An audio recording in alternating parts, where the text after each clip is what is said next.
خواب کے بارے میں رسول اللہ صلی اللہ علیہ وسلم کے ارشادات۔ حضور پاک صلی اللہ علیہ وسلم نے فرمایا، آثار نبوت میں سے اب کوئی شے باقی نہیں رہی، لیکن مبشرات یعنی میرے بعد ختم نبوت ہو جائے گی، اور آئندہ ظہور میں آنے والے واقعات کو معلوم کرنے کا ذریعہ مبشرات کے سوا اور کوئی نہ ہوگا۔ صحابہ کرام نے پوچھا، یا رسول اللہ مبشرات کیا ہے؟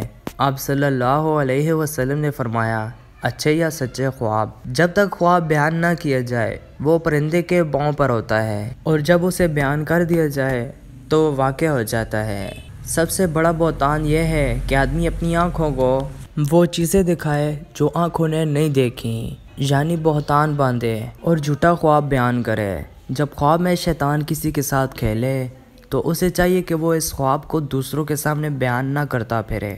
مومن کا خواب نبوت کا 40واں حصہ ہے دوستو، اور دانا آدمی کے سوا خواب کسی اور کے سامنے کبھی بیان نہ کریں، اور جو زیادہ سچ بولتا ہے وہ خواب بیان کرے تو اس کا خواب بھی سچا ہوتا ہے۔ زیادہ سچا خواب صبح کے وقت کا ہے۔ اچھا خواب خدا کی طرف سے ہے، چنانچہ جو شخص کوئی اچھا خواب دیکھے تو صرف اسی سے بیان کرے جس سے وہ محبت کرتا ہے، ہر آدمی سے بیان نہ کرتا پھرے، اور جو برا خواب دیکھے تو وہ کسی کو نہ سنائے، اس طرح اس کو کوئی نقصان نہیں پہنچے گا۔ جو شخص برا خواب دیکھے اسے چاہیے کہ جاگ کر 3 بار بائیں جانب تھتکار دے اور خدا کے ذریعے 3 مرتبہ شیطان سے پناہ مانگے، اور جس کروٹ پر اس نے خواب دیکھا اسے بدل لے۔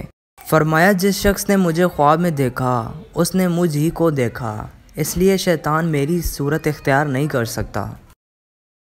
دوستو، اگر آپ کو حدیث شریف، اسلامک ویڈیوز، اقوال ذریعہ سننا پسند ہے تو ہمارے چینل کو بھی سبسکرائب کر لیں اور ساتھ میں دیے گئے بیل پر کلک کریں۔